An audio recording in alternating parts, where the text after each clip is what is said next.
Hi, I'm nobody. This video exists because gaming has a misinformation problem. March 2024, Dragon's Dogma 2 released. US and EU reviewers were accused of lying, conspiring to cover up Capcom releasing MTX after launch. The entire story was debunked by everyone involved a year ago. So, why cover this now? Originally, this started with assumptions repeated with no evidence. Eventually, people wrote articles, turning a rumor into gaming dogma. A year passed and misinformation became And here are 10 recent video games we were way too harsh on. Number 1. Dragon's Dogma 2. Thanks to its emergent narrative, pawn system, and intricate world, critics saw Dragon's Dogma 2 as superior to its predecessor in every way. With that said, the reception was a little different from gamers that were not critics, as what happened was the developers decided to include and turn on the microtransactions after the game was reviewed. So that was just for the gamers. Sorry, that's the worst. Although a bunch of items could be obtained easily in-game without using real cash, Capcom activating this was still an unethical ploy. Crazy part? It's a video on second chances. While culture had the best intentions, they still tripped over a debunked story. Even when narratives are filled with holes, gaming dogma is inescapable. Sort of like a fart in a crammed elevator? Well, yeah, I guess so. Because dogma runs deep. So, why don't we start from the beginning? March 21st, 2024, Dragon's Dogma 2 released. And people said, oh, well, you know, this is fucked up because Capcom pulled a sneaky. Capcom pulled a sneaky and they snuck the codes in at the last minute and nobody knew about it. And I mean, I knew about it. Saving this image. We're going to talk about this in a second. I knew about it. And as I mentioned in the recent stream, I looked at it and I was like, huh, this is nothing. That's from Fighting Cowboy, a large and respected channel. Here's the thing. Cowboy caught his mistake so quick, I can't find a copy anywhere for reference. How many people could have possibly seen his tweet? Sure, Cowboy made a mistake. I'll let Rurikon explain. I didn't know and I wasn't sent the information about MTX. US content creators and EU content creators received different emails. My email made no mention of MTX. I criticized their usage as soon as I was made aware. Initially, a lot of heat fell on Cowboy. We'll get there in a bit. None of this is that simple. People are mad reviewers didn't mention microtransactions, but it's complicated. Review copies let reviewers beat games early, but DD2 didn't have MTX pre-release. Would you review features you couldn't use? That was the situation the next creator was in. Like many, he received harassment, leaving him with no choice but to respond. By the time I was writing my review, I didn't remember. Yeah. Or even think that it would be my responsibility to review something I didn't have access to. But a lot of people are dissatisfied with that explanation. Their takeaway from that statement was, aha, so you did have access to that information. You and the other reviewers did know about the microtransactions. You're under contract not to talk about it, and you didn't talk about it until after the game released. There's no way that you could have forgotten such an important piece of information, something so crucial. It would have loomed heavy in your mind. You would have known how much of a big deal it was. And now that you see that public opinion is swaying against them, you have gone with the mob, you've gone with the flow, and now are attacking Dragon's Dogma 2. By the 22nd, it didn't matter. Before anyone involved said a word, articles, tweets, and streams flooded the conversation. Reviewers weren't hiding anything. Capcom dropped the ball and didn't update all reviewers with the MTX info. Still, from incomplete reviews to Capcom hiding MTX, blame shifted. 48 hours later.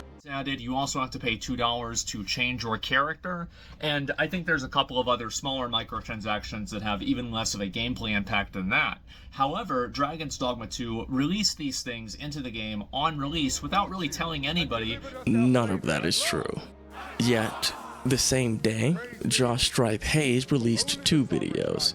In the first, What is Pay to Win, he made a throwaway joke about needing to pay for fast travel in Dragon's Dogma 2. Josh, if you wouldn't mind explaining the rest? Now, the What is Pay to Win video wasn't actually focused on Dragon's Dogma 2, and I still stand by it being a good video about pay-to-win practices, but it did contain misinformation, so I need to be accountable for that, and that needs to be addressed. To do that, I thought we'd discuss where the confusion over Dragon's Dogma 2 came from and why people are reporting it so wrongly that even I, when researched it wrong. Now, that's a soup question, but wouldn't it be something if somebody described all this in the comments of that very video a year ago when all this started? Wouldn't that be something? There's an overwhelming amount of misinformation in gaming discourse spread often enough by the biggest channels and outlets in the conversation. Consider the state of mainstream news. Stories are filled with people saying things in the heat of the moment, people saying something solely to support their positions, or repeating information somebody believes to be true. We say hindsight is 20/20. True enough, except I wrote that March 23rd, 2024, the day the video was released. I even said, this happens all the time, nobody notices, so we aren't even asking why. Then, the drama went on for 10 more days. Eric's Gaming is another EU channel caught up in this. But the damage has already been done, with huge content creators like Asmongold already reacting and spreading that information around. It's led to a lot of comments and backlash. To be clear, creators like Asmongold are just doing their job and we don't blame them at all, but again, the damage has been done, that impression has already gone out. Only information that we were given pre-launch was the review guidelines, which is literally just the embargo details, as well as a web manual that shows the absolute basics of the game's mechanics. Yes, Asmongold is battered and deep-fried in controversy, and Cowboy is the person people tried to blame. They both put out multiple retractions, so how did What Culture repeat a heavily debunked claim? Because it's not about Cowboy or Asmongold. The story was twisted before either of them said a word. You know, you have people shitting on ACG, you have people shitting on Rurikon, you have people shitting on Sphere Hunter, you have people shitting on the Eric's team. Mm-hmm. And that is ultimately where my problem boiled down to, is because now people that may not have been aware of it or just didn't notice it are catching flack because of something I said. And I don't like things that I said. And you feel responsible for it because of the way that we titled it and the way that my editor had something said in the video? Yes, because it feels like something I have said is now bringing flack to other people. Sure. And I'll have to see what actually was said in the video. I haven't seen it myself. And so if certain people didn't get it and other people did, and we said that everybody did it, then I think that's inaccurate, and you're totally right to be upset about that. You're completely right. I don't think that every single person even has an obligation to announce that they have microtransactions or not. It's totally okay. So, I don't think that there's anything wrong with you not covering it in your video either, because it's not something that you hold value in. There's this saying, believe none of what you hear and half of what you read.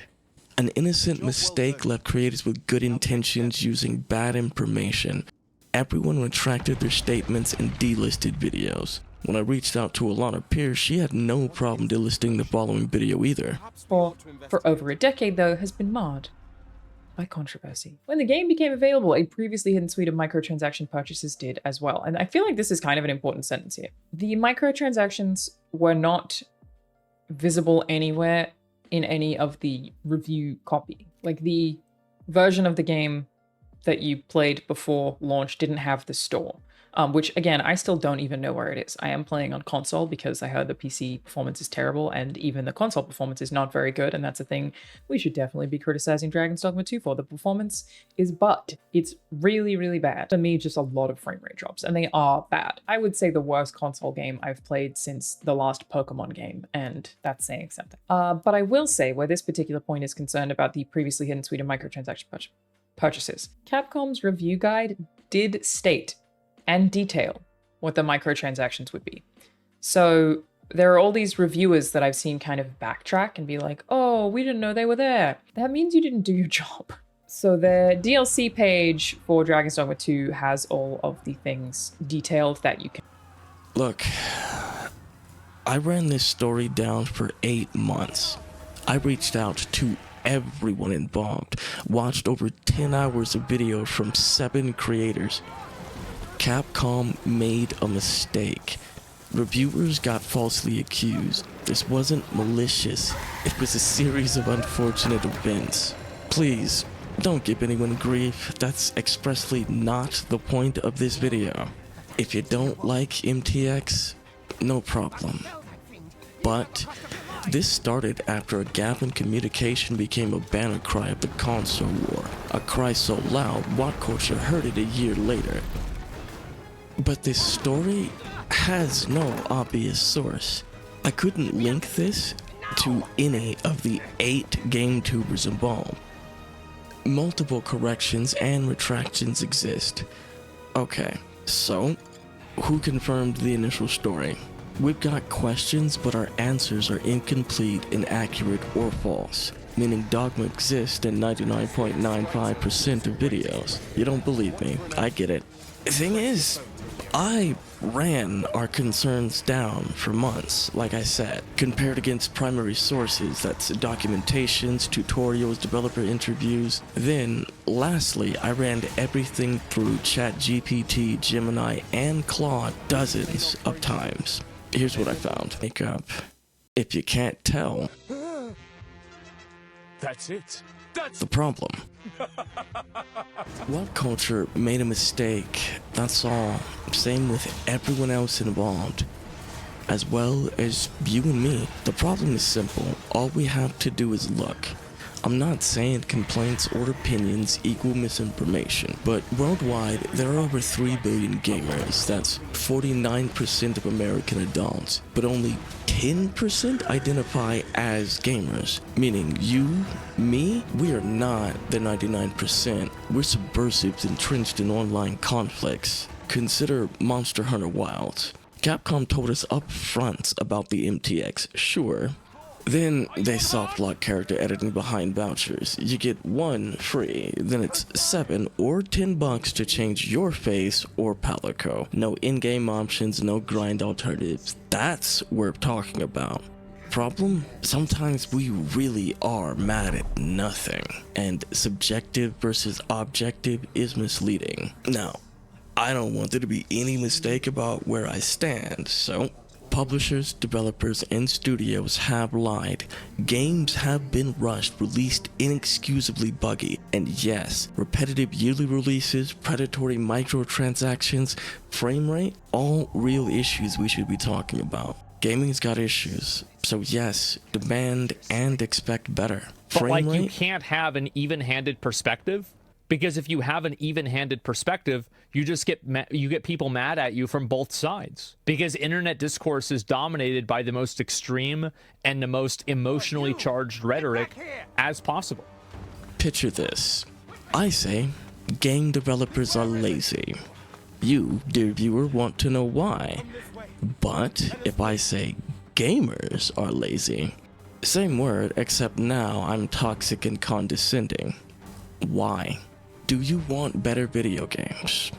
Please explain what exactly is lazy. Why exactly is it lazy? What specifically don't you like? Guess I'm saying calling something lazy is unhelpful and impossible to fix. What? You think I'd say lazy? How would that help? Let's say I'm a game dev. If you want me to fix a game, doesn't matter what the problem is. Lazy isn't actionable. That's why Dragon's Dogma 2 is perfect. I couldn't ask for a better example. There's so much misinformation out there when it comes to this. It drives me batshit because you can't correct everybody, and then there are narratives that take hold.